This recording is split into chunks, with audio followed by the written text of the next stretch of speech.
镜头继续刷来去澎湖，看到澎湖伤心石虎名声烫惊城，真侪人煞唔知影石虎数量上济是伫遮，这就是吉贝岛。为了要来带动在地观光，县政府特别请老师傅，甲其中一个伤心石虎换做三心石虎，2粒变3粒，规罐造型更加醒目，嘛希望请更加侪观光客来行达。相片内底3个爱心连做伙，为着要互7米伤心石虎，甲风头拢抢去，吉贝斯嘛打造这个三心石虎。心春春心不不莲儿红，都是为了你。是你到我的梦里来，还是要我走出梦中？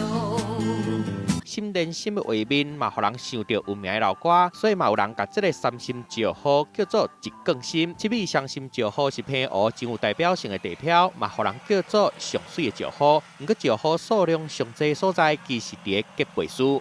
游过去了，游过去了。石虎是利用把楼甲烤楼来掠鱼仔的，把楼的时阵鱼仔收入去石虎内底，等到烤楼的时阵就收袂出去。是早期用来掠鱼的法宝。这几年石虎变作观光景点，澎湖县政府为着省旅客，专工请师傅来修理，甲吉贝斯的其中一个伤心石虎改做三心石虎。7米伤心石虎伫澎湖的南海，吉贝斯伫北海，南伤心北三心，若加一个话题，嘛互澎湖的旅游加一个新的选择。记者综合报道。